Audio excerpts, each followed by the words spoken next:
and I should have cleaned up a little bit more, but it's all good. Mr. Ivan, thank you for being here. Whoop, whoop. Boop, boop, boop, boop. Wait. Yes, Ivan is in the house, and we got the sound. Guys, relax. Yeah. Representing South Africa? True. South Africa. But the accent. Dutch. Meaning Dutch. farmer. Yeah. First language is Afrikaans. Yeah. And of course, growing up, I thought that the whole world only speaks Afrikaans. Really? Yeah. That's how you grew up? Yes. Because it's all you know. Correct. Yes. And when did you realize? I think when I was like 14, 15. That's because it's so a small farming community. Everything is in Afrikaans. Of course, I knew that the English language existed, but being like in the middle of South Africa, how can I say, you're pretty secluded from bigger things. Correct. Yeah. So Afrikaans, I still have friends who basically speak Afrikaans, and that's it. And the moment they have to switch to English, it's not that they are stupid. It's just there's no way that they can really just carry on with the conversation. You know, it's everything is just yes, no, that's beautiful, limited. Whatever. Very limited, yes. Yeah, my weird thing when I was younger that I thought the world, this is so stupid, I thought the world was black and white. Because I watched TV and everything was black and white. I think I was like 10 or 11 years old, and I asked my mom, I go, Mommy, when did the world turn into color? And my brother, my older brother, he's like, you're so stupid. Like, those are just the cameras. I was like, okay. But yeah, exactly. It was like, that's interesting. But if you were growing up watching I Love Lucy and, old shows like that, like you really think that was, and then your mom's like, oh, that was like 20 years ago, 40 years ago. And you're like, whoa, that's so crazy. I think talking about old shows, all our shows was dubbed. Oh, so that's even like Alf, the little the alien dude. Yeah. That was purely in Afrikaans. And only when I came to the States, I saw that it is actually a he speaks American English. show. He speaks English. Correct. Like in my head, I never made the correlation between, because you're just so used to what you're fed. That's what you know. And that becomes your reality and your norm. And then only later on you figure things out, That's so wild. Yeah. That goes to show you how you're raised and what you're around. And people don't get that. It's very easy for people to judge from the outside and say, hey, man, how come you're not doing stuff differently? And how come you're not working harder or whatever the case is? But there's a saying, I forgot who said it. If you were born and raised the same way that person was, you would do the exact same thing. Correct. And people say, not me. No, you're not listening. If you were born and raised the same way, you don't know any different. Yep. So that's where the circumstances, which brings me to another point.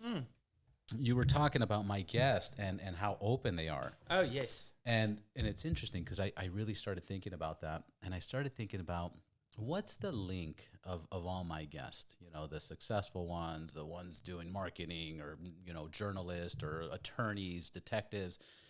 And one thing I bring up because I didn't have a father when I grew up. And it's interesting.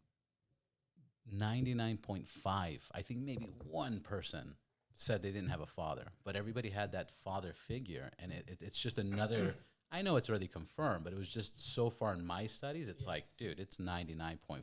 You have that father figure in your life, you're going to do so much better. So it's very interesting that you should mention that, because my father passed away when I was 12. Oof. And I'm the youngest of 3 boys and, of course, the favorite. But of course, and hold on, that's this one. I like the orange button. You're gonna see me reaching over eventually. Please do. But I was very fortunate that, like a year or so after he passed away, my barefoot water skiing coach, who also had his boat shop like one town further. We were on our way to the dentist because our town doesn't have a dentist. And on the way back, my mom just stopped and we looked at some skiing equipment. And by the time we walked out, she says, oh, yeah, he'll see you on the weekend. And I was like, what? And basically, Oom Koos, meaning Uncle Koos, took me in with his family. So every weekend I would be with his family on the river. Grew up next to the Vaal River. And for about 5 years. Every weekend I'll do boat shows with him, and just that was my first real father figure. Yeah. And of course, he turned out to be a very wise, very humble, very if you wanted to ski, you had to clean the boat. Right. You know, so there was a lot of responsibility being with him and his family. But he was my first real father figure, and he's still in my life today. And then when I got married, my wife at the time, Taryn, her dad baptized us, and he became my next father figure. Like, there's 3 people when I see them, I kiss them by saying hello. One is my brother, and then those 2. Meaning Jamie, my ex-wife's dad, and Chris. So I've been very fortunate to have an Mentor amazing... and guidance. Yeah, and I think if you've got that in your life... It's so important. Yeah, because... It's so important because it's so easy to get lost. Dude, I used to say things like, men are just scared boys, kind of mindset. Yeah. And if you've got a figure in your life that, especially as you become older, like I'm turning 44 in a couple of days, Happy birthday. Hey, thank you very much.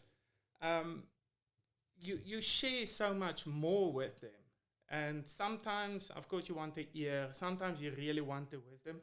Sometimes you want a pat on the back. And sometimes you want to be told, Yeah. And it's the that is the most important part of it. Because... of course, our own ambition and our ego and that kind of stuff makes us move forward as men. But having a father figure, it's so important. It's funny because that I've mentioned this to people, but the word no is more powerful than a yes. Yeah. And people respect a no. Because if you're the yes guy, if you're like, yeah, can you do that? Yeah, can you help me? Yeah. People stop appreciating it. Yep. People don't respect it. When you say no, they might be like, what a dick, you know? That's but he's got responsibility, or he has to do, hey, can you help me move? No. Yeah, there's pure wisdom behind the no. Yeah, there's why do you want to bump your head if I'm telling you that it's not going to go as you want it to? And you don't need to know all of it, but if there's respect and love, then you just take it, the no. Yeah. So, I kind of steered the conversation.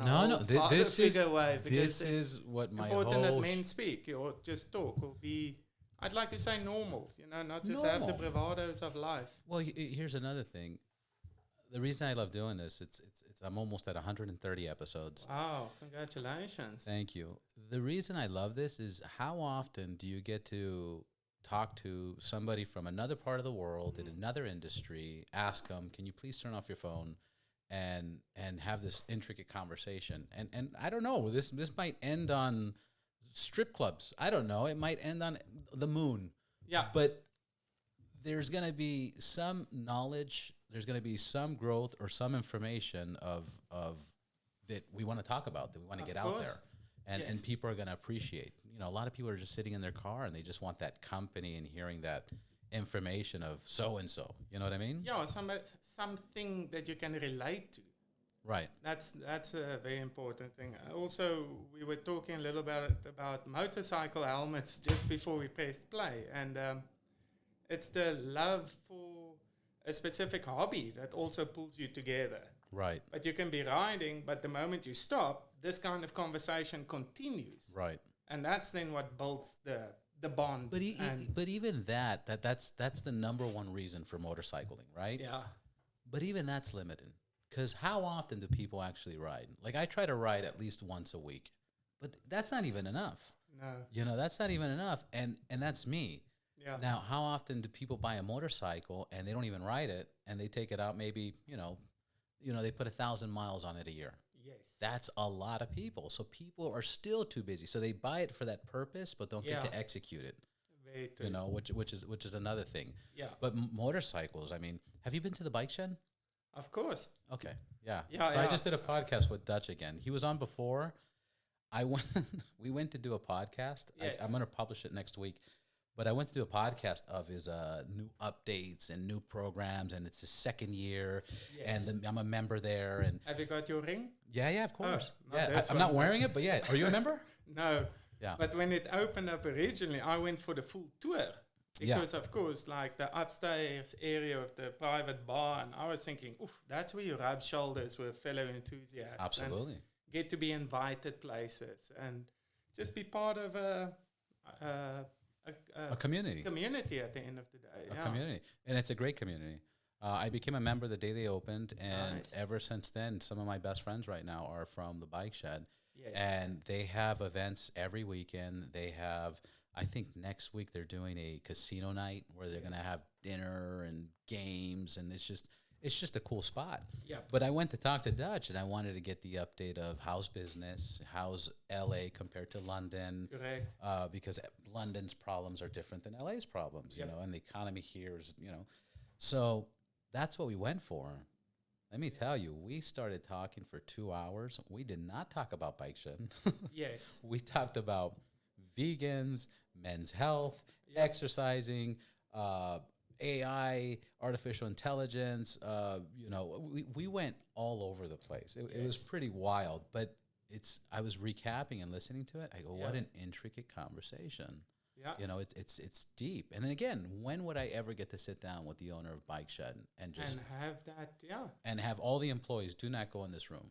Yes. They're having a conversation. Yes. When would I have Ivan here from South Africa thinking that the world speaks one language and Alf doesn't speak English? That's you it. know? Yeah. Like, it happens here. That's where it happens. What motorcycle? We'll jump real quick on the motorcycle topic since you mentioned it up. So this is my second Harley. When I grew up, my eldest brother had a couple of motorbikes, but then the one that got me into riding was a Kawasaki, and it was a thumper, a 500cc. So from the age of like 14 till 18, I had full access to that, and I just loved turning the throttle. yeah. And I'm going to check the camera angle real quick. Go ahead. cool. And then it was a whole Vespa era. Like eventually I owned like 7 different Vespas. And my one before I came to the States, I had a KTM 530, which Nice was bike. again just a full-on thumper. Yeah. Loved riding that Super fun. thing. She tried to beat me to death once, like that's why my fingertips off, broke my shoulder, just didn't make a jump. Very hard moment, kadoosh, but I'm fine. But then coming to the States, I always knew I would have a bike. Right. So of course I decided, let's go the Harley route. Wanted The to American buy, dream. of course. A little 48. That's what I really wanted, to customize that. Went into the dealership at Huntington for that bike. So it looks a bit weird. Wasn't too sure what I should get, how much time I will have. And of course it's like the owner of my mother and both my brothers are redheads. So the owner of the store, Pepper, he's a redhead. Nice big guy. Yeah. So I decided, I like redheads. You know, I'll go with what this guy tells me. So I ended up walking out of an iron. Rode the iron for like 5 weeks. And of course, I'm not a tall guy, but I just couldn't get... Yeah. I'm flat out all the time kind of thing. Not that I'm a speed guy, but it's very entry-level-ish kind of thing.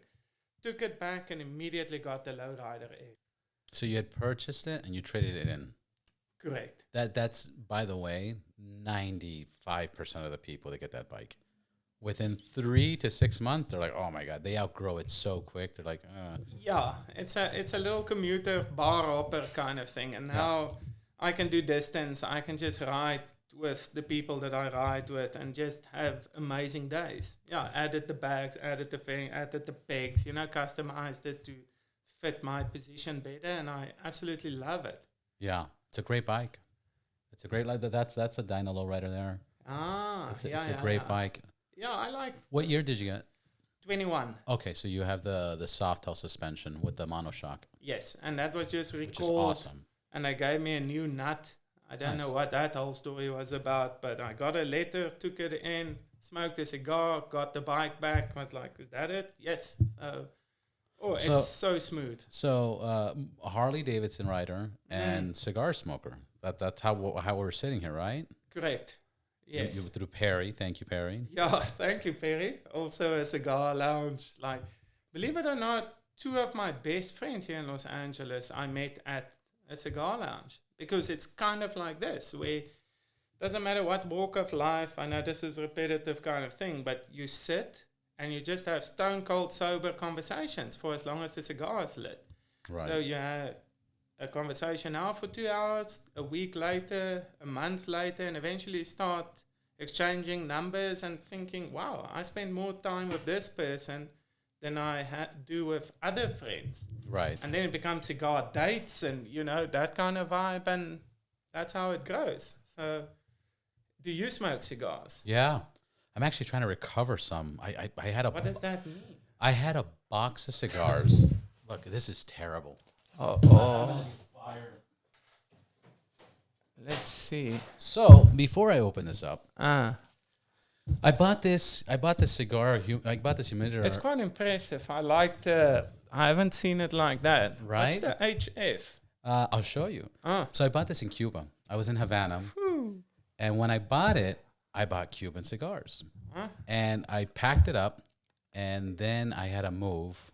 And when I had to move, it was left in storage for 4 years, 5 years, in a cold storage in a dark place. Yeah. So now I bought these. Are you now Boveda packing it? Now I'm trying to revive them. Yeah. With these guys. Yeah, the Boveda packs. Exactly, Boveda. Thank you, Boveda. So I don't know how much hope. I'm probably on the 3rd week. I probably have to put some packets now. Yes. Oh yeah, stack them in the back there. Super dry. Actually, this one's not as bad as the other ones. The other ones start crystallizing. There's some impressive cigars over here. The Partagas is quite a cigar. And I was gonna put more of them, but somebody says do it one at a time, because otherwise the humidity will be on the outside and it'll be dry in the middle. So they said to it takes like 2 months or something like that. You can be very glad that there's none of the beetles and stuff that's in here. Yeah, what's the grade? What do you think they're savable? I think so. This has got a lot of flavor still. Sometimes all the oil kind of comes out and then it's just too dry. Yeah. No, I think you'll still get a good smoke out of it. So I'm going to continue this process for a few more weeks, and it's basically just put one in every week, swap it out, and then I think by week 4 I'll start putting 2 of them. Oh, yes. And see. I mean, they weren't stored horribly. No, but they still seem pretty cool because I haven't burst open or anything. Yeah, so you've got very well-aged cigars over here. And then HF, does it say what HF is? No, there's a little pouch in here, but... That's for the key. Check out the key. It's pretty cool. I forgot what HF, but it was I think it's from Spain. Oh. But it's very exciting. I bought it from Cuba. With Cuban cigars. The lacquer finish is quite something, which reminds me I bought you a cigar. Oh, no, you didn't. Being a Cuban, I'm not the best in Cubans, but this one has got a bit of a story behind it. It comes from Costa Rica. Okay. There you go. This is beautiful. So, I like flavor in my cigars. And that is a Cuban that actually has got the flavors. You're going to enjoy that one. Well, hopefully we smoke it together. Hopefully we should meet up with Perry. That would be amazing. One of two things. Usually we do a ride on Sunday. I got a good group of gentlemen that are just fabulous. Yes. And maybe if you're available, meet up with us. We usually meet up at the bike shed. Yep. Because of children and everything, we don't spend a whole day riding. No, it makes sense. Yeah, we go to the bike shed, and then we'll do like Angeles Crest, or we'll just go to PCH and get a lobster sandwich and then go home. That's it, yeah. So usually we try to get home by 1, but we meet around 9 in the morning, 9 or 10, get breakfast, maybe later smoke a cigar. Afterwards, we can meet up with Perry. Oh, definitely. What do you think? Yeah, I've got my local where he goes to in Montreux, Cigar Empire. Really, and we've got our own little dedicated room at the back, and that's where he sent you the photograph of. Oh, that's where you did it? That's awesome. Yeah. Okay, let's we'll get Perry. Throw it in your box over here. Let's do it. There you don't think it'll damage it? Oh, no. Definitely not. You know what? I've never done this in my life, but I want to try something real quick.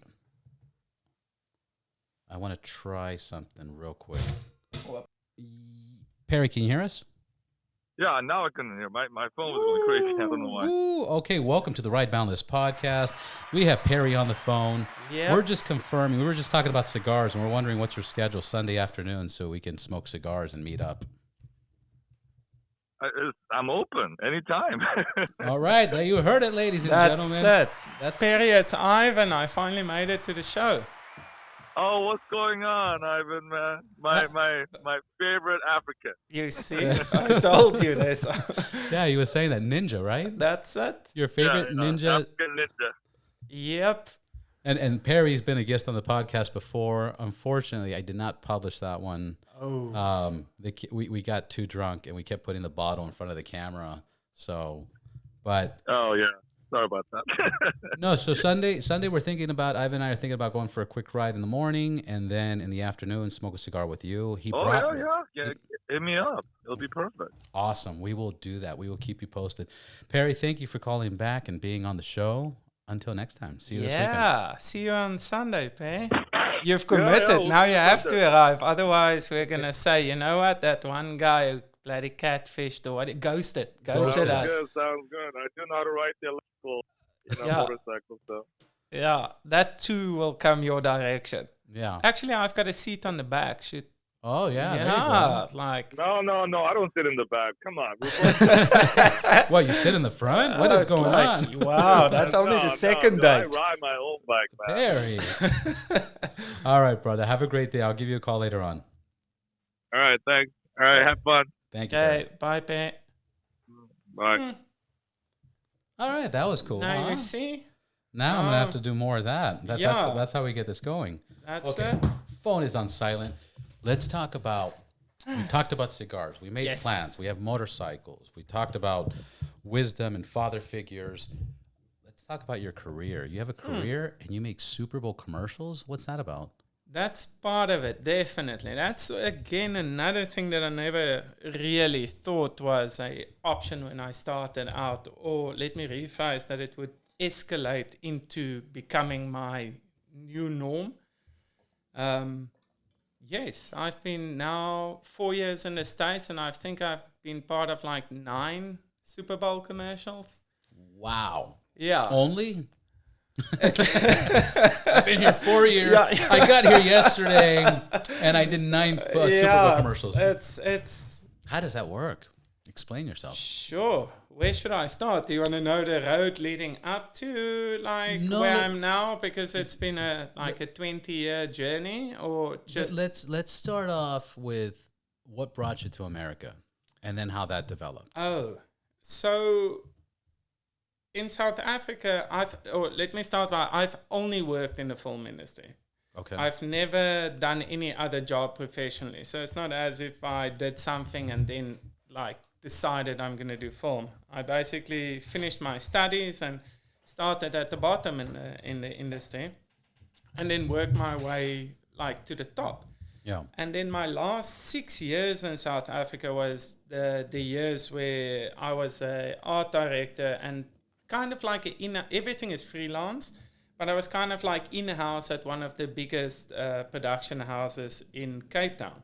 Right. And in summer, we do commercials, and then in winter, it turns to series and movies, because our rainy season is in winter, and then you don't have the landscape 14-hour sunny days to be shooting commercials. Right. So I've been fortunate enough with my ex-wife, Taryn, to be building a little bit of a business out of the industry. She's an exceptional woman when it comes to business, owned a restaurant, very famous restaurant in Cape Town.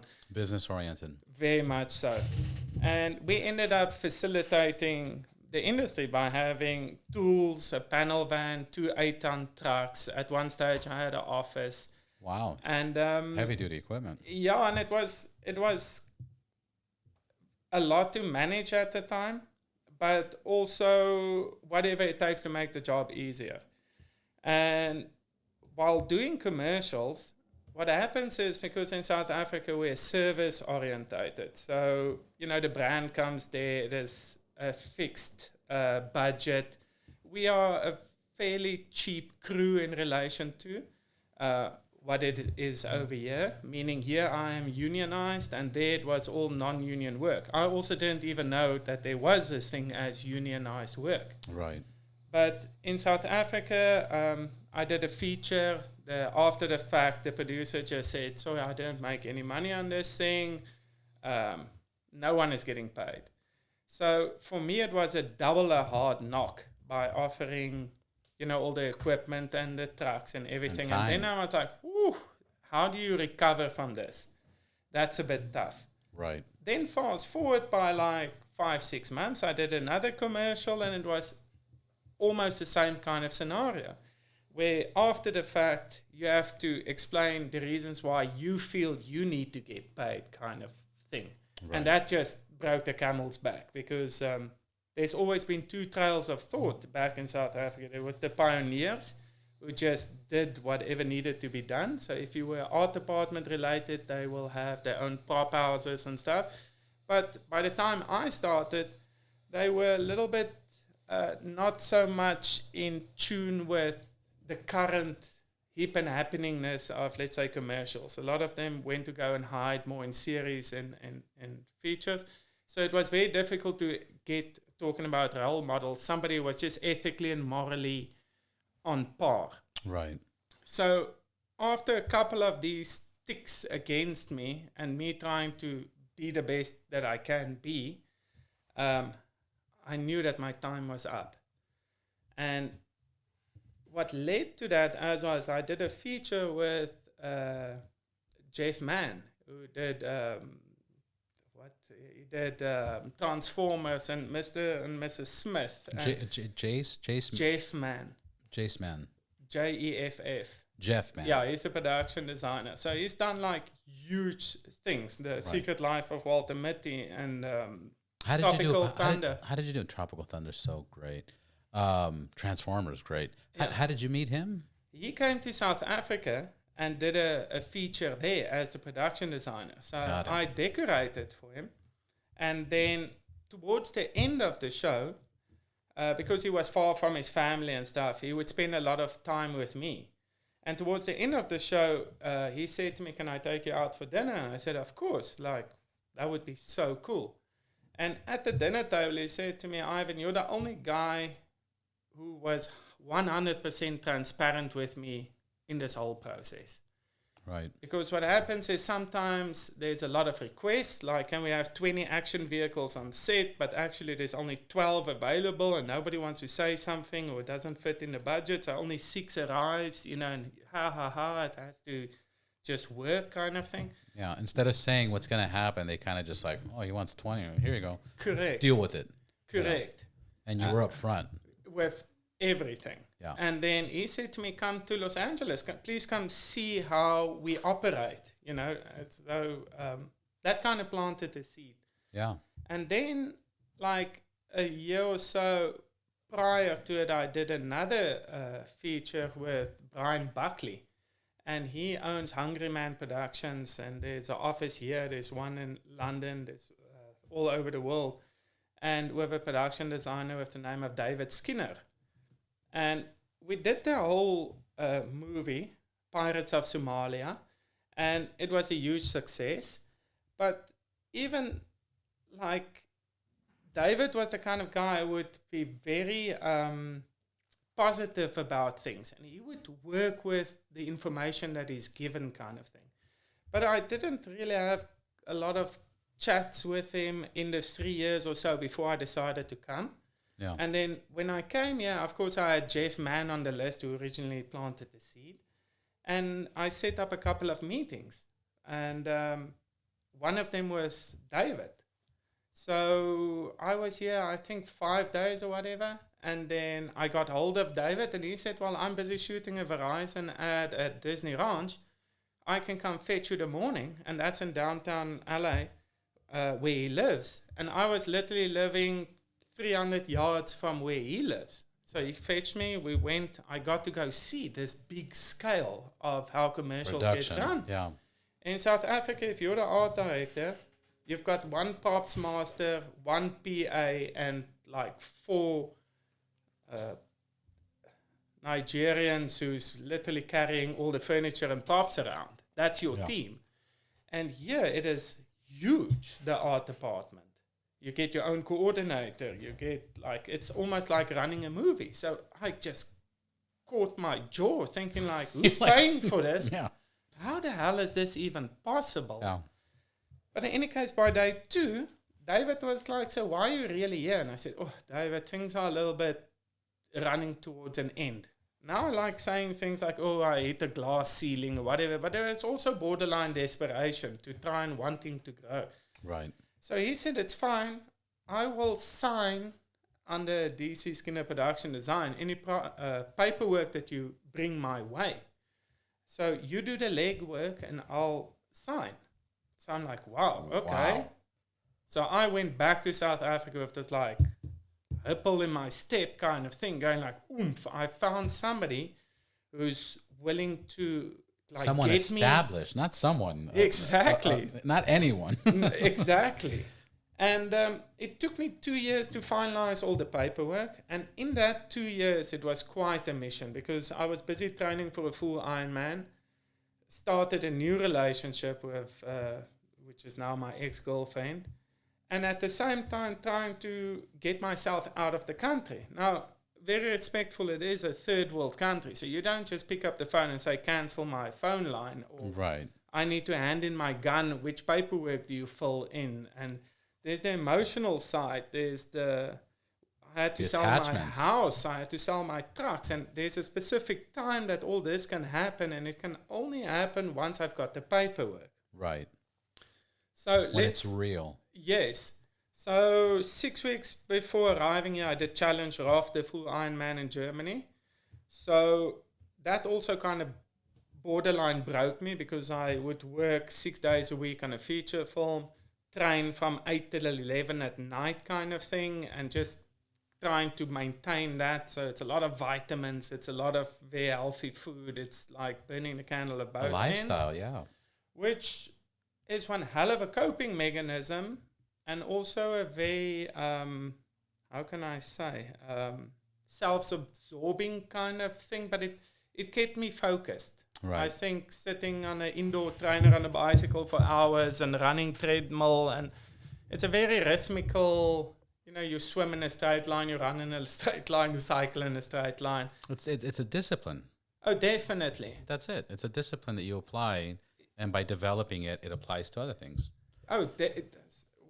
That's very well said, because working in freelance, when you do a project, you're focused on it. When I don't do a project, I have to keep that momentum up. Otherwise, you don't just want to be sucked into your couch and get a call to say, can you start at 3 o'clock this afternoon? And you're like, oh, that's going to take a lot of effort. So I've run these two parallels in my life. I've just staying busy to the max, either sport or call it endurance training, and then, of course, work. But to get to your original question of how did I then finally get here, I got here, that was saying goodbye to my mom, saying goodbye to my girlfriend, selling my house, selling my trucks, basically leaving everything behind. Question, kids? No. Okay. No. The only thing that other than in my household, meaning furniture and stuff that I sold, was my coffee machine. Because I used to have a training partner, a female. She's a urologist, and everywhere that we go, I would have to buy the coffee at the coffee stops, and then it's a coffee and a pie and a whatever. So after 4 years of that, I said to her, you're not getting my coffee machine, you'll pay a half price for this thing. So she still has it, she's very happy. What kind of coffee machine was it? What's the Italian? The Brivio? No, it starts with a L. I'm stuck on Lorati now. Ilonghi. Ilonghi? Okay. That's it. Yeah. Push the buttons. Yeah, the whole thing, and it crushes the beans, and you tap, and Exactly. So that was my baby. And that's all meditation. It's all like. Oh yeah, it becomes a big part of your life. The good old coffee. Yeah. And so when I arrived here, the day that I flew, my ex-wife, she's still my best friend. Her and her husband. She's got 2 kids now. Cedric That is was your her best friend. husband. She's still my best friend.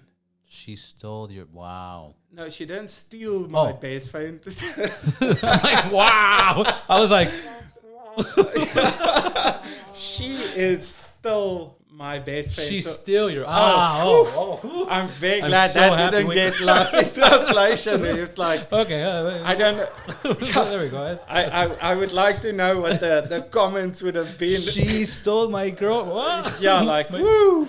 She's still your best friend. Yeah, so 2 days before I flew to America, she was like, you know what, Ivan, You can have your coffee machine. No, I'm kidding. fly business class. I said, why? She says, that's how you arrive in the United States. That's how right. you set yourself up for life. Not that from now on I only fly business class, but it's the concept of you walking away from so much. Like I said to my mom and my ex-girlfriend, you know, in a day's time, I'm in a new country having to establish myself all over again. You guys are still going to the same store, buying the same milk, life goes on. You're like kind of heartbroken because I'm not around, but Life moves on. I am on a whole different mission. So I have to kind of cut it off right there. So of course, while sleeping in a business flight, that kind of cuts it off. But arriving at the airport with my bicycle, 2 bags, and a laptop, that's when I figured out, oh, shit's getting real. Reality sinks in. I don't know. If it's going to work. Ooh, What am I doing here? That's the thing. Like, Yeah, reality sinks in. dude, and if it doesn't work, do you know how difficult it is then to Go back. and pick up? How do you just randomly rebuy a house or Like I get rebuy goosebumps thinking trucks? about it, Or yeah. Oh. the relationships you can still rebuild. I'm talking about work, all of that. But it was pretty a sobering moment. Having said that, I got the opportunity to then PA on a job that David was doing with Capital One, and they had Samuel L. Jackson there, and Ridley Scott was the director. Wow. Exactly. That's your first one? So I am standing poor there. It must have been so hard with your luggage and bicycle. Do you know how good the crafty is on these big productions? You know, it's Yeah. not just a bowl of chips and peanuts. No, it's like gourmet. Oh, There's a yeah. chef's. That's Chefs. Not a chef. I used to take so many photographs of just the setups of that kind of stuff. But so that first production, I was like, okay, I'm here. I got to see stuff. But my relationship with David was never a scenario of, now you are my bread and butter. It's never been that. So I managed to meet another art director on that production who I spoke to a lot. His name's Simon Morgan, and he's like the best, most well-established art director there is in the commercial field here in Los Angeles, meaning Hollywood, or in this topography. And we spoke, and I said to him my background and all of that, and he says, you know what, Ivan, come with me onto the next project and come ask questions, come PA for us, but now you'll have access to me. And I went like, whoa, dude. One of those moments. Yeah. So, Robert, the thing is, if it's like somebody coming from India and saying, oh, they've done a commercial there or a feature film or whatever, you don't know that person's skill set. He could be a human sandbag for, you know what I mean? There's no way of correlating his skill set into what it's meant to be. It's not even, you're not even able to verify most people's skills that are from here, you know, let alone from another country, another culture, another, you know. Correct. So there's another thing now that you mentioned, the verification of skill sets. That's where the whole union thing came in, which I also had to get my head around it, because back in South Africa, like I say, you start loading trucks, and then you can, art department-wise, there's a couple of steps you can go to the top. And as you know, with most things in life, it's about experience that eventually gets you there. The more you take on or you wait for the person above you to die. One of those kind of steps. Right. But Or you kill him. I'm kidding. Or you push him down the stairs. It's jokes. yeah, jokes. Where's your joke button? You know, what is it? Old roots die long or something. Oh, yeah, bad roots last. It's just a whole different path. But Something. here in America, at least if you're a set dresser and you're under that specific union, that's, I'd like to say, the job that you do. Right. If you're a props master, you're in a different union, that is the job that you do. So, of course, I needed to be in the Art Directors Guild, or the ADG, the local 800 union. But once again, now I'm standing shoulder to shoulder like someone like Simon Morgan, and I'm like, Mr. Jack of all trades, how do I even, like, I need to figure out what his job really is. Yeah. Then I need to figure out which tools he uses, like computer skills wise. Then how he operates verbally. You know, you can't just say, hey, you fool, move that. You have to say, what would it take for you guys to get this done? Diplomatic and never Right. having to undermine anybody or anything. Basically on the Which quick question. In South Africa, there is that hierarchy, right? Of like, this person you speak this way, and then that place you speak that way. Correct. Okay. Yeah, because Yes. it's a hierarchy, right? Yes. Yeah. And Yeah, here you have to be more diplomatic and very much so. So I then got to rub shoulders with Simon, PA'd on that job. Spoke to the production designer on that specific job. She gave me very good tips, like I had to get a better website, you know, all those kind of things. And then fast forward by almost 2 years of me doing PA work, it was the only way to get to know people. There's a couple of targets you want to hit. You want to get to know the coordinators on the art department because they work for various production designers. And that hopefully is a way in. So if you assist them really good, then hopefully they'll take you on to the next one and you meet another production designer, another one. But I was unionized like 3 years ago. But like I said, it almost took 2 years for me to level up my skill set because also union-wise, now all of a sudden there's a very high daily rate connected to your name. So you can't just be winging it at that time. at that budget. Yeah. Exactly. And there's a lot of responsibility. A lot of eyes. Oof, it's and never, a lot of talk.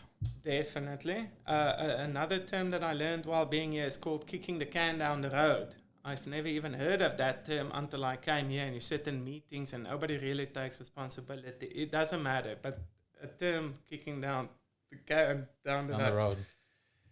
So in any case, I managed to 3 years ago do a who was it again? Not Dua Lipa. She did Doja Cat. Sorry, I almost forgot.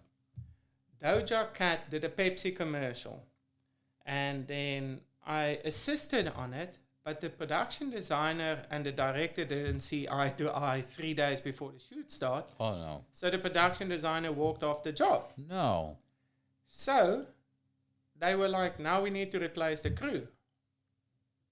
I said, that's me. And I go, what? That was your window. They're like, no, the whole crew is loyal to the production designer, meaning the art department moves. I said, well, I'm technically a PA, so I carry a lot of knowledge because of my eyes, ears, and whatever. I'm staying. And then they're like, as what? I said, as the art director. And like, how can that be? I said, because I'm unionized as an art director, I know enough to take this project on, which I did, because then I could call in a lead man, a different dresser, a different props master, a new coordinator. That was my first job. So I got 5 days at maximum, call it rate, as an art director. And then I was like, oh my goodness. Scheisse. Now it started. Scheisse. I cannot now revert That's not South African. No, that's German. I cannot revert back to just being the PA. Now I have to sell myself. Because you got a lot of eyes watching. Correct. And nobody really appreciated this PA to art director quick move. you know. I wonder, this is my random thought. I wonder if there was like two rich white men, well, whatever, two rich men looking at you and they're like, oh, I bet you $1 he can't do it. I bet you know what I mean? Like, good luck. Here's a $1 million, $2 million project. Yeah, like, let's see how he pulls it out. This is going to be fun. Which, come to think it nowadays, that probably was the scenario. Probably. Yeah. And I started then doing art directing, and now it's been, like 2.5 years of being an art director. And of course, David and myself, we're always in contact, and I've done majority of my Super Bowl commercials with him. So he only, after a year or so of me art directing, said, come, let's see how we can mold you. And talking again about, like, he's only 10 years older than me, but I mean, he's got so much knowledge. So every project that I'm on, he just, let me say it this way. In the past, I've had some issues with, let's say, my construction teams or whatever. You cannot sit them down after the fact for let's talk about the project, how we can better ourselves. They take it too personally. And if you say one thing wrong, emotional damage. Emotional damage. That's a good one. Correct. Yeah. With David, every project, during the project or after, we have these lengthy conversations of how can I facilitate you better? How can we be in shorthand with what your vision is and how I can facilitate it? What skill sets do I need to do? What do I need to understand differently? It's like you got to be a therapist or psychiatrist approaching everybody. Pretty much. And I'm fortunate enough to get that guidance from David, to stay in that. Robert, I live in my own skin and I'm a bachelor. So I cannot rest on my laurels where I go, oh, look at me, woohoo. No, I have to stay on top of things. And if you're in that 1, 2, 3% at the top, the staying, I'd like to say, sober-minded and the best version that you can be. I only have myself as a product. I am Ivan Fraser. That's, I don't have a truck or the tools or an office or nothing anymore. It's only the experience and the knowledge. You are the talent. Correct.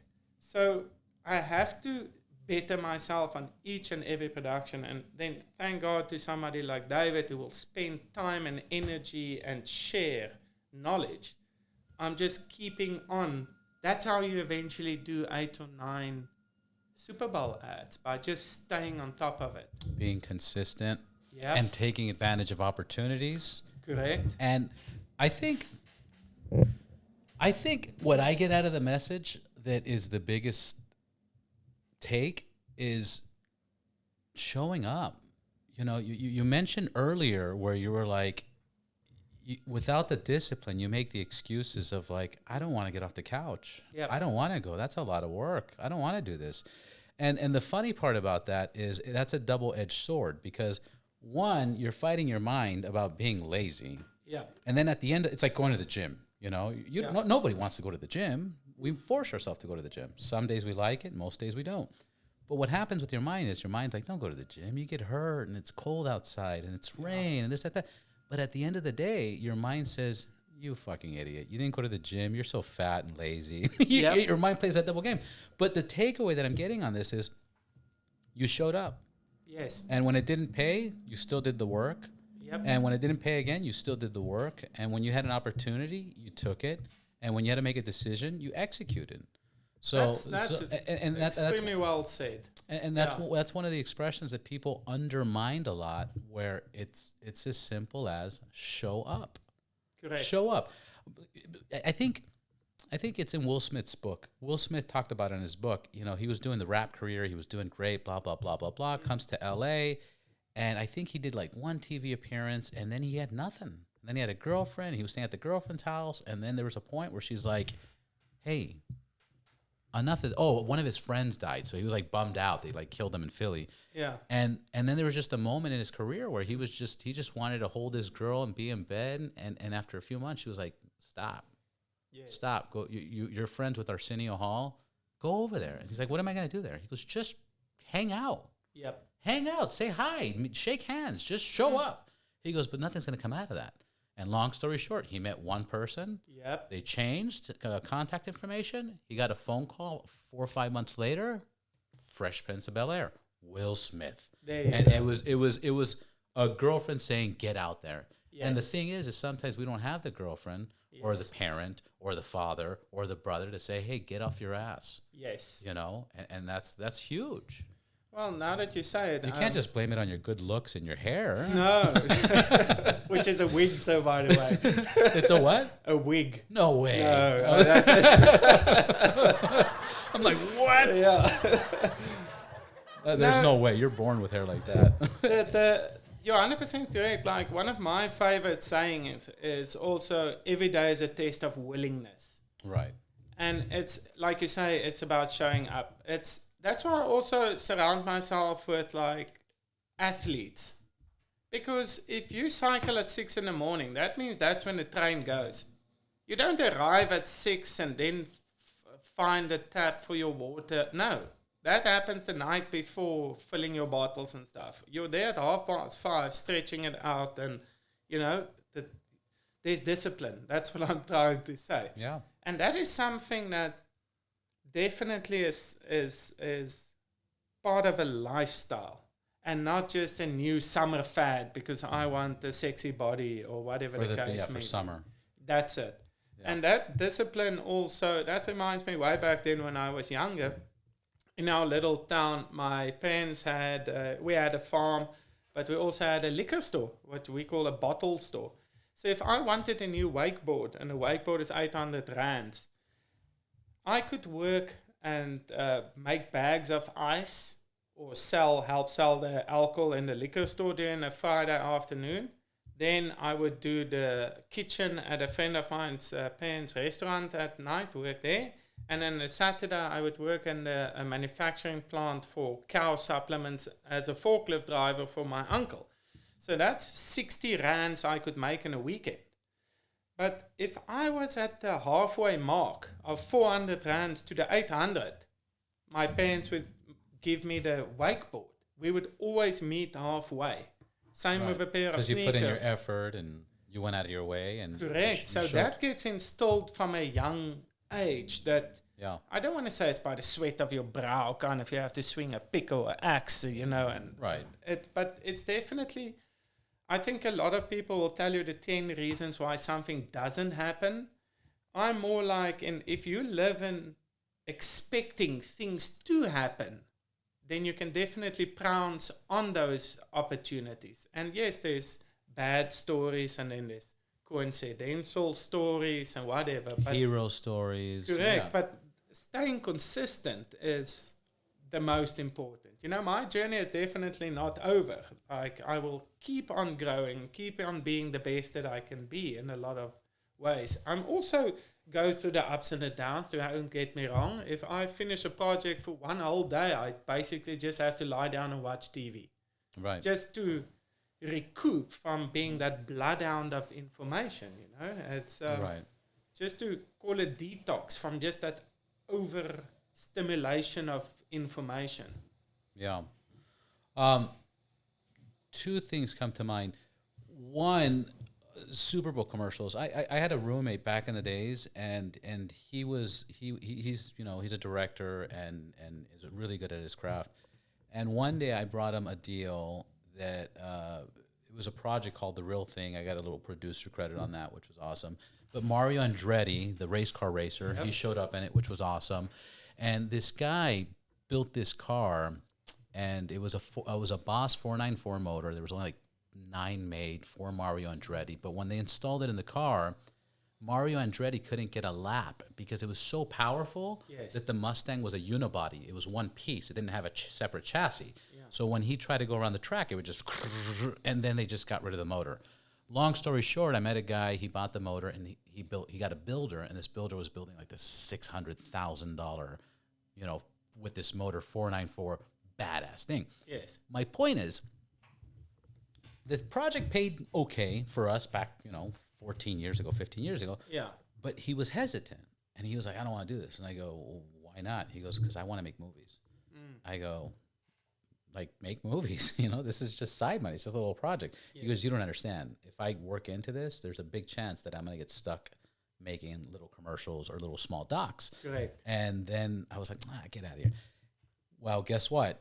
He got stuck. Not stuck, because he gets paid very well, but now he does commercials for Lincoln and Ford and all that stuff. Yes. And he's very happy. But then it's like, well, what happened to the movie dream? So my question is, is that a real thing? Will you be not stuck, but is that going to be your main focus, commercials? Or do you still see yourself wanting to make a movie afterwards? That's a very interesting question. Of course, the answer is yes, just based on the level of creativity. Of course, in features and series, you get to create a world and be more creative. What I'm saying is commercials is such a specialized field because you're dealing with agency client, and of course, and it's so compact. Yes, it's a specific. It's a specific language. It's a specific. For all the listeners, I can also say what my responsibilities are. For instance, it's of course we get a director's treatment, and that gets broken down based on whatever locations gets found. We try and keep the circus together, the whole shooting crew. So you can't go shoot half a day in Santa Monica and the other half in downtown. Or Palm Springs, whatever. Correct. So sometimes you have to bring a location closer or alter something specific. So once that's been established, we would pull up a budget. And that's man days. That is what it will take to build a set. Transportation, food, everything. Yeah.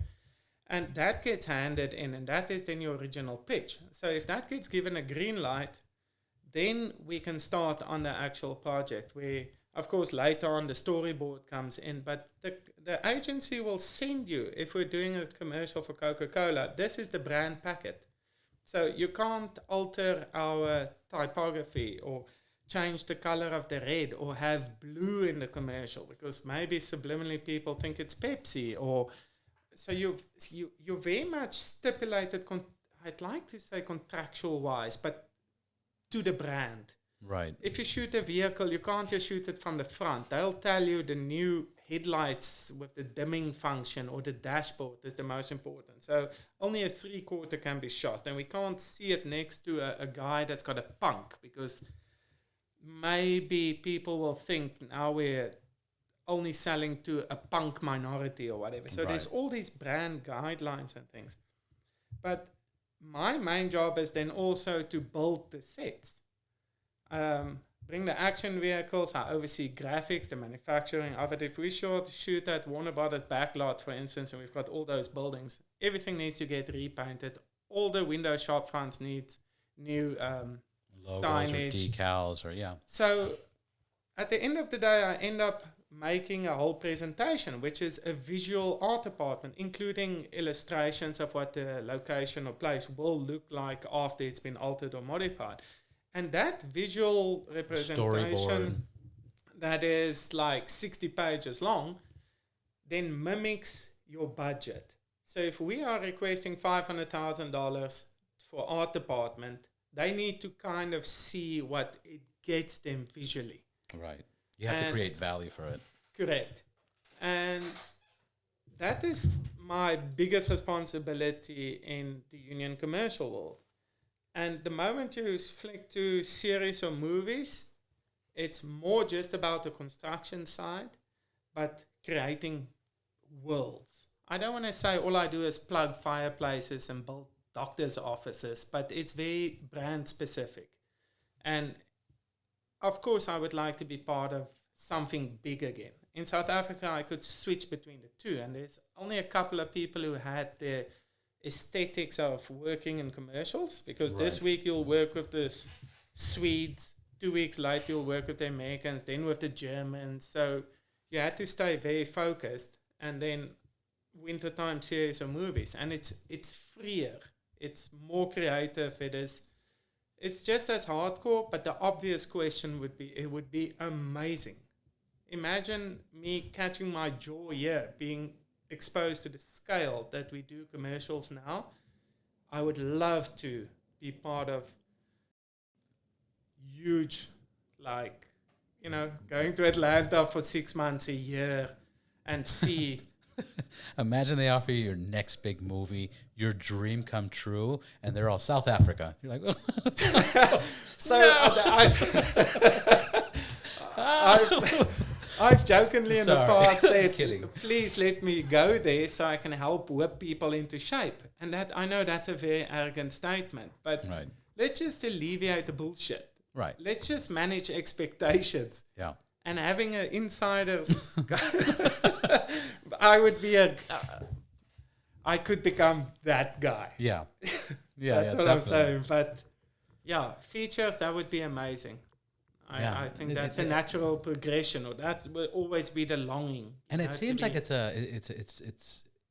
seems like it's even busier now than ever with all these, Netflix productions, Apple productions, Amazon productions, Universal, MGM, blah. I mean, I had a good friend of mine, he's an actor, Michael Beach, and he was on the podcast maybe like 6-7 episodes ago. I listened to that one. That was a really good, insightful one. Yeah, he's awesome. And, we talked about it on there where we talked about he thought he was getting to an age because he's been acting 40 years or something. He's like, when he turned 57 at the time, he was like, I think there's not going to be any work for me. Like that was a real concern because at one point in Hollywood, there was a point where you reach and it's like, all right, see you later. Yeah. But now there's just so much. Yes. There's so much that it's not far at all. No, and way back then when I was part of series, it was seen as a B-rated thing. Right. Where now it is full-on productions. You cannot distinguish between a feature film and an episode of a series. Of course, we consume it at a way faster pace and rate. Right. But there's a lot of work. There definitely is a lot of work. Also, I never thought, so I'm like interrupting myself, that I would go from third world facilitator to living in Los Angeles and being at this scale and size and be able in 4 years and be able to think about the next thing and the next thing, because it feels kind of limitless. Right. I've worked with people where you look at their IMDb profile, and then they were a PA, and then a shopper for something, and then a decorator for 3, and then they production designing the biggest movies. And then when working with them, I always ask the questions like, how did it happen? Like, it doesn't seem normal. And it is just that true grit, speaking to the right people, educating yourself, and just taking it on. Showing up. There you go. Showing up. Yep. I got a random question. I don't know. I got 2 random questions. My first one. I've met many people. I've always lived in LA. Yeah. But I've met many people from different lives. If you listen to this podcast, obviously you'll hear that. Yeah. But that story of an outsider coming into the country and what they accomplish in 5 years or 10 years is so amazing. And then when you look at I don't want to say the average American or the typical American, but a big population of the American are just so caught up on a job. Yes. And, I've said the statistic many times, but there's a statistic there was a study that Americans in their dying bed, they interviewed them and they said, what's the top 10 things you regret in life? And this is people that are 70, 80 years old in their deathbeds. And the 2 that stuck out was like the top 3 for me. And it was, I didn't tell the person I love them enough. Yeah. And I didn't quit my job on time. Oof. I wish I would have quit my job. Yes. So my point is, you have so many people that come here Yes. from South Africa, from Europe, from Australia, from India, from China, from everywhere. They come. Definitely a melting pot of And nationalities. it's a humongous melting pot. Yeah. But the amount of success, like, I don't know if there's a study versus people that come in and how successful they make it versus people that are here. But personally in LA, it's pretty fucking high. What is that drive? What do you think that is? Oh, you see, now you're touching on something that's like sensitive. I think it is unique, of course, to every single person. But right, maybe I can't even generalize. No. But what it is growing up in South Africa in the apartheid era, I never knew that the position that I was in is probably the best position for anybody on the face of the planet. Prestigious, yeah. Correct, because I was literally born white and I had all the privileges. Then if you look at our black community, which had none, in actual fact, everybody was sent to the army for 2 years for one reason and one reason only, is to protect the borders and to be used as the muscle on behalf of the government. So if that's not dictatorship, I don't know. But I mean, there's some horrific stories. All my friends' parents who went to the army, they're all alcoholics just because of what was requested of them. And that kind of vibe. Correct. And the abuse. Exactly. So touching on that, you kind of see what the alternative in life is. If you don't apply yourself, it's literally starving to death. That's it. So for me coming here, let me rephrase. Sometimes people say, let's go back to South Africa and stuff. And I say, you won't be able to deal with the human suffering. That's it. Like, I can take you to all the 5-star hotels and national parks and all that kind of bullshit and to my friends' houses and ski on the river. But the level of human suffering that there is too much to physically comprehend. We've got like 60 million black people, 3 million white. And wherever we go, you'll see white pretty much. All the black people are either in the garden or living in a township. There's a couple who's now risen up and goes to clubs and pubs and bars and drive cars and whatever. But that's one generation. Right. So if you look historically. Yes. So for me, I never, ever. Sure, that sounds bad when you say it 3 times. But hey, hold on, I think I won. Never, ever. Say it. Never. No, let's lighten it up. I don't know what's going on. I don't know. That sounds like my alarm in the morning. That's what you wake up to? That would put me to sleep. No. That's like, please wake up, but what's it's okay. What's the purple button? South they Africa. Were just crickets. Oh, yeah. I've never been to South Africa yet. What's this one? I forget what this. Okay. That's a good one. That's a good one. Yeah. You so never, ever. Yeah. Eat Diet Coke. Would I want to go live there again? Yeah. And I can break it down into 10 reasons, but most of them are personal to me. Right. And I think one of the biggest reasons is there's no rockets to the moon flying from over there. There's no this growth that we are referring to there. I'm not saying it doesn't exist. I'm just saying it's in a lesser amount. So grabbing onto the opportunity could be either fear-driven or driven by you want more. And more isn't just the Jeep that I drive and a Harley that I have and all these discussion points. It is, I can dream about working on Thor. And guess what? I can pick up my phone and phone somebody and most possibly, hopefully, be part of something like that. But if you take a picture with Chris Hemsworth and put it on your Tinder account and be like, this guy. Yeah. But if you're so far removed and so on the other side of the world and stuck with so much political problems and just humanitarian problems, you are just treading water. Right. And that is what I don't ever want to be. Treading water meaning just surviving. Literally. I love to flourish.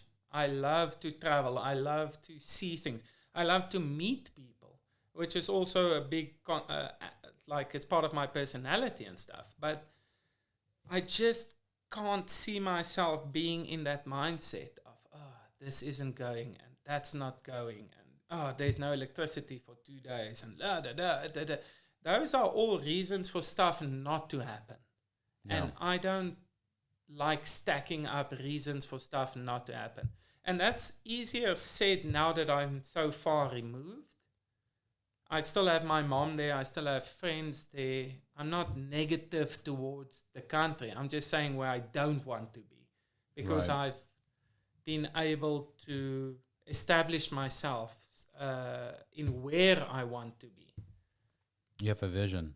Correct. You have a vision. You have direction. You have a compass. And Robert, the people that I meet and interact with are all aligned with that. But having said that, yes, there's a lot of Americans who unfortunately, and that's possibly a political thing where there's unemployment. And what's the one if your back is sore and you stay out of work Disability. for 6 months? And like there's And then all if these you're pregnant and like safety. I've had people saying now they can't work next week because then they lose their unemployment. I'm like, so you want to limit your growth to what the government gives you for free? yeah. Am I missing something? And it's because I come from a background where you get given nothing. You get given two choices. Either give it full horns moving forward or die. Literally, that's your two options. We don't have 20 credit cards. Die. Die. Or die. Yeah, what's that one? Oh, it's a louder version. Yeah. So, yeah, and if I say and die, it's just because you see that so much. That's the thing. So I'll take on every single opportunity that comes my way here. I do. You see, that's awesome because I've wanted to bring up this conversation to people, but I don't know how to approach it. I don't, Yes. and you just said it. You know, Yes. and what I believe that people don't understand when you have enough benefits, that enough benefits will keep you from being productive. It's almost a curse. Correct. It's almost a curse because there's a comfort, and it's not even comfort. Yeah. It's not even comfort. It's just literally like, hey, here's food, money, and a roof. Yes. And that's enough where people are like, you know, because I know people that are in Section 8. I know people that, you know, which is a government incentive for rents and stuff. Yep. I know people that get the food stamps and all that stuff. And great, whoever needs it needs it. Yes. But I know people that don't want to get out of it. And they say that. I can't work. Because if I I work, guys who never marry their girl that they're with because they get all the benefits for the child, and grandma's toenails gets clipped, and now there's another, I don't know how many thousand a month for caring coming their way. And there's definitely a way of riding the system. But why do you want to focus on riding the system for financial gain when you can use all these tools to your advantage in life? I think there's also like a government incentive where the government's encouraging this. You know, there's a lot of that. You know, oh, there's a family problem. Let us know. We'll send the police. Yes. Your husband's in jail now. It's okay. We'll give you some support. Oh, okay. Move into this area with everybody else. And there is something there. Yes. There is something there. But not all people are just out to ride that train.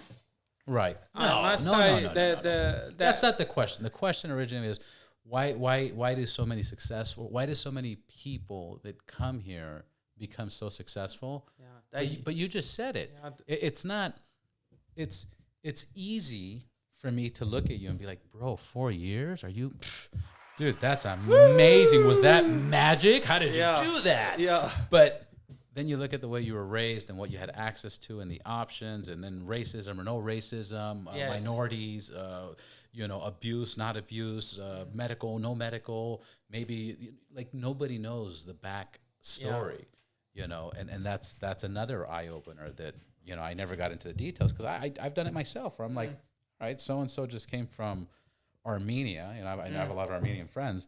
And within 6 months, they already have a business, a brand new car, a new place, and you're just like, what? How now? Like, how? Yeah. Like, how did you do that? Yeah. But we don't know their background. Yeah. They always had that drive. They could now just completely live it out. And, of course, there's more feet here as well. So your clientele is more, there's a lot of their friends and family that's very established. So they fall in with it and they just flourish. Right. And that's how the what's it called, fresh off the boat mentality kind of is. Yeah. And usually those people are obviously know what they don't want, and they know what they do want. They're more driven. Correct. I got a two more random questions. Yes. You know Mr. Beast, right? The YouTuber, the kid. No. This guy does like $1 million sets for a YouTube video. Just for a YouTube video. He's the most YouTube kid in the... He's not even a kid anymore. He's probably like 27 now. And it's called Mr. Beast. Mr. Beast. I've got some homework. Oh, please watch him. This guy did... One of his biggest productions was he redid the set of Squid Games. Okay. And he got like 1,000 people to participate in a real-life Squid Game thing. Wow. And it was, I mean, millions and millions and millions. Everything he produces. And then interesting, I like another thing that he did. What he did was he has all this content and they all blow up. I'm talking about 500 million, 600 million, huge. Yes. He's like, how can I maximize this? So you know what he did? He hired voice actors from different countries to redo the video for that country. So he would get the Spider-Man voiceover for Chinese, and then he applied it to that, and now his same video, he just duplicated it and got China. And then he got the Spider-Man or Superman for the Spanish community with the same video. So this is why they call him Mr. Beast. The guy's the best. Yeah. The reason I'm bringing him up is because recently he went to Africa. Yep. And I think he did, I want to say 100 water wells. He installed 100 water wells in different parts. In different villages and different villages. places. And he paid for it. And then he built a couple bridges. And, you know, like he's doing great stuff.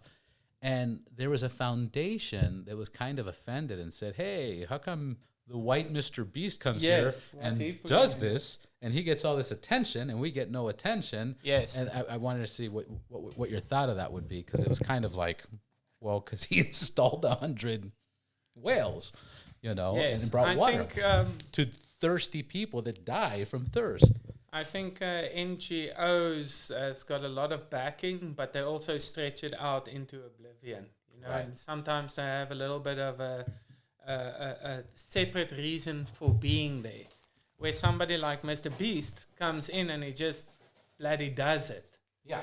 So maybe that is part of it. But now that you say a couple of wells and bridges, it just shows you the basics of what people need and the need that there is. You know?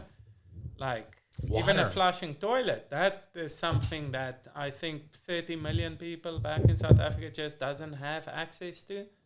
And we are smallest little pee flush, you know. Yeah. So, good for Mr. Beast. Yeah. You'll be very impressed by him. I like that mindset. That's important because that's the basics that people need. That's the basics. And then my last question for this podcast, I don't know if you want to get into it, but I want to get your opinion on it. I want to talk about a major failure. A major failure? Major commercial failure. Oh, hit me. What is that? Budweiser. So, what are your thoughts on Budweiser? And the reason I thought about this is because this is the first time I have a conversation about the entertainment industry. Yes. And it made me realize how much you do have to be a therapist and psychiatrist, and how you have to understand what each thing represents and how it's going to affect the people that view it. Yeah. Is it going to make them happy? Is it going to make them angry? A commercial is almost like you have to get a response. Yes. And it's, I'm thirsty, I'm hungry, yep, I love it, I hate it, you know, whatever. What is your opinion of the Budweiser commercial, if you want to talk about it comfortably? So, because it's one of the biggest commercial failures ever, I think. So you'll have to give me more context. What do you mean by the Budweiser? The transgender community? What they did? You didn't see that? Oh no! Is that the one where no one now buys the beer? Yeah. Not even at Sturgis or. Nobody. You never heard the full story? No, I never heard the full story, but I got the general gist of it. I know that Kid Rock shot up a couple of beers and then steamrolled them, and then that kind of happened. Right. But I never saw the original commercial that set it off. Like, oh, we're not supporting this. So that was like Oh, they're just explaining it. So this was the transgender, and they put her image. I celebrated my day 365 of womanhood, and Bud Light sent me possibly the best gift ever. They put her face on it. Okay. There. Keep it And up. there, that's set up. Yes. There you go. It's like right now what I think Elon Musk said it. Elon Musk said it. I just forgot what was the context. But it's like the guy that's running Disney. Oh, yes. Okay? Actually, it's David Pat. It's Pat David or something that said it. He goes, you're messing with the people. You're choosing an enemy in a sense when you start going to a certain community.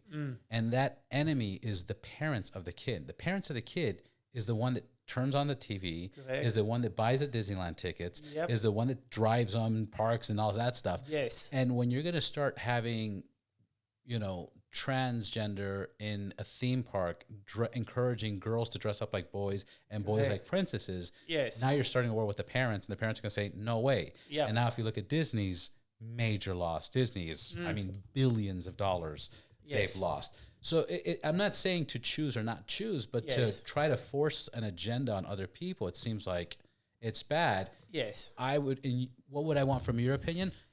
In a commercial research, how do you avoid incidents like that on other projects? Oh.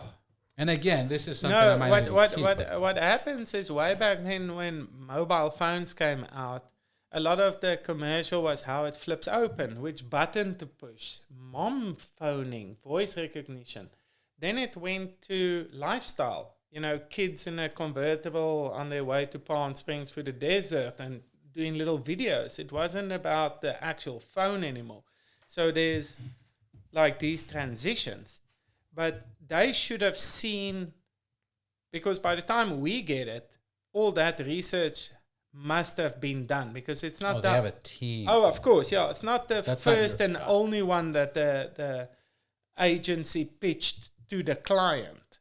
Right. So it's as if it was given a green light with the like, this will be good for us. And then when it folds back, I presume that agency don't longer represent Einheiner-Busch on the next campaign. Right. So basically, you're an executor.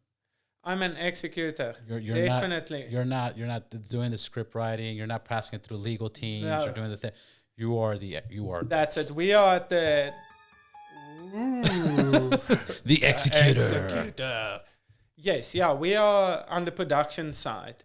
And unfortunately, some stuff can blow up. Of course. One that didn't blow up, that was quite a good one, was Capital One with John Travolta as Father Christmas.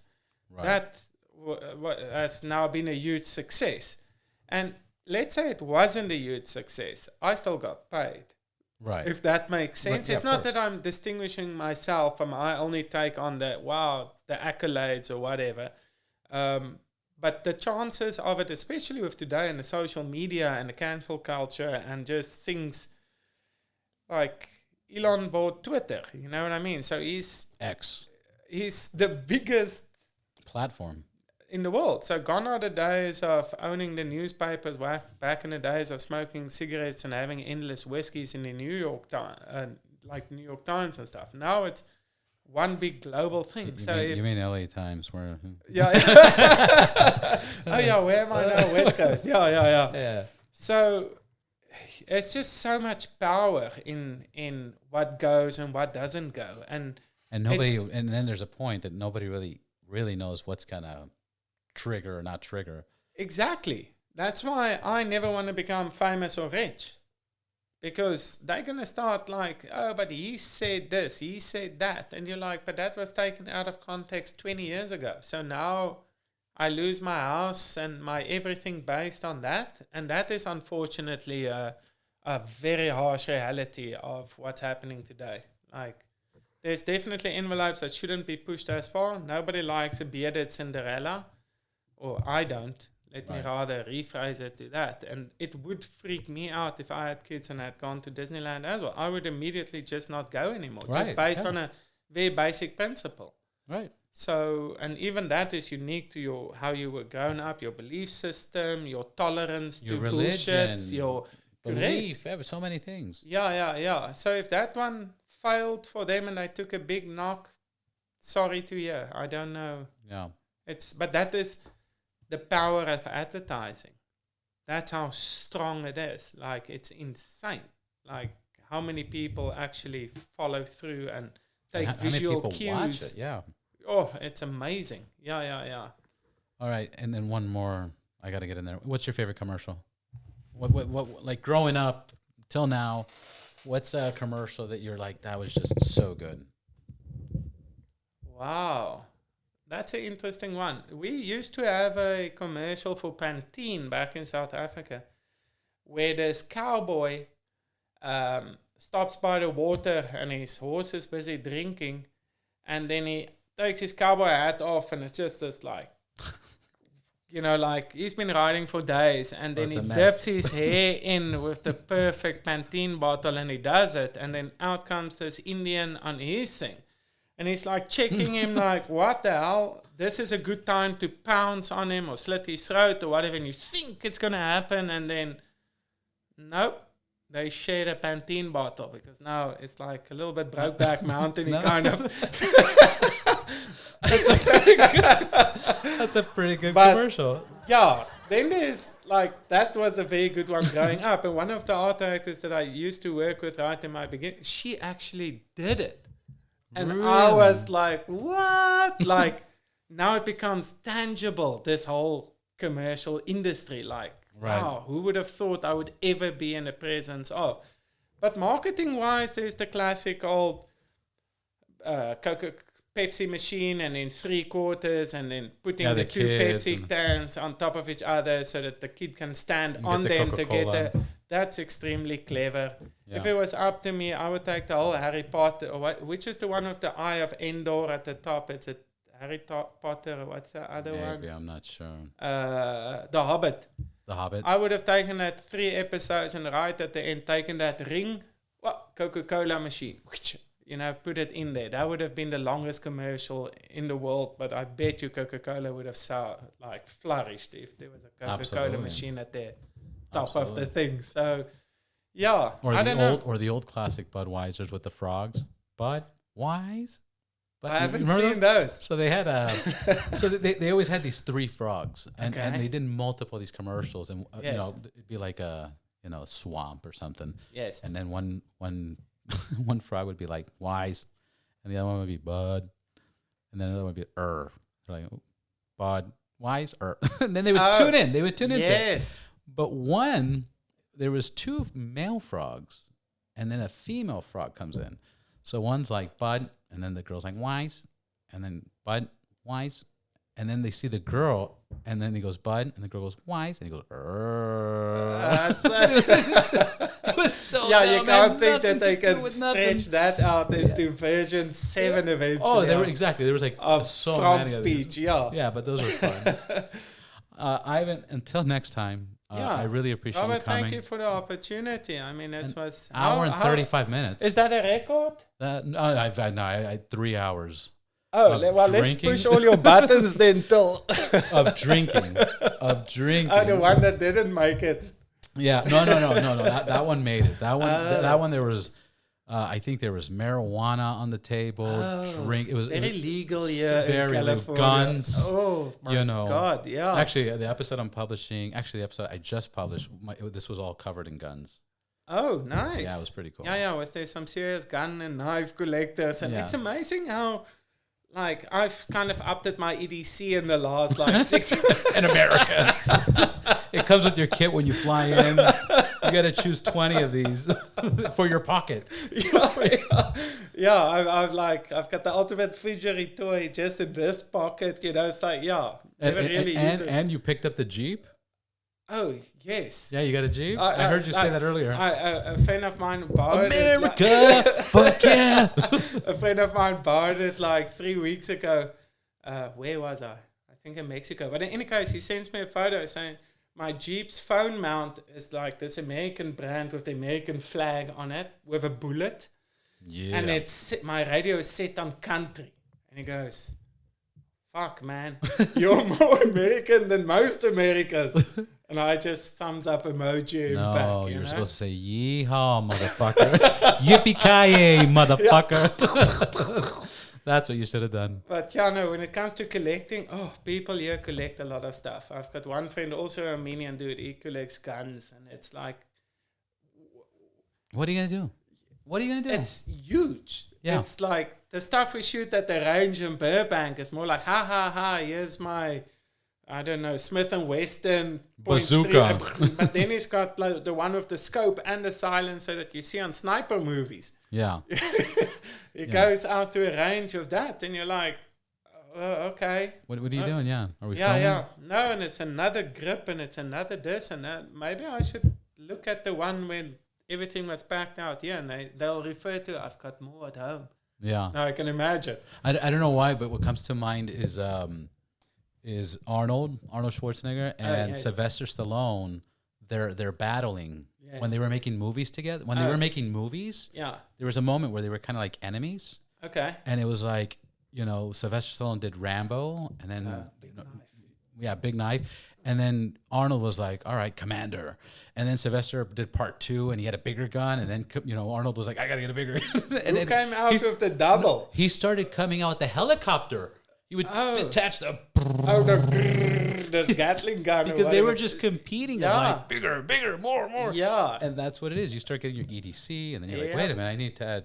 And then all of a sudden, And then it becomes customized. I still haven't changed the exhaust on my. that's a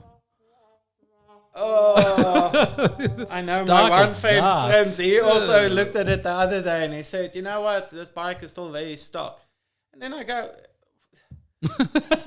I don't even have a comeback, And he's like, it's not just the sound, bro. It is also when you because I stay at the bottom of Angel's Crest, so I call myself a canyon carver. Yeah. But I'm not really as hardcore, but I scrape, both Right. sides. But he's like, you can only get into that gear out. I'm like, but I've never really needed it. But so I don't know. If I want to stay in the club, I assume I need the Get a little bit Vance and more. Hines or the, I don't know, whatever brand is Horsepower Inc. I would recommend Horsepower Inc. for that motor. Yeah, 114. it's what I have on mine. I got. I have a. Where's my 114. 20% discount code? But they should give you a 20% discount. Yeah. If they don't give you a discount, I know the guys in Ventura. They did a fair deal. It's the best sounding pipe in this sense. If you want it loud, it's loud, and if you're pulling into your home and you're getting close, Yeah. it's Then you want it's to quiet. not Yeah. the. Not even. It's not even. Woo, woo, woo. It's just.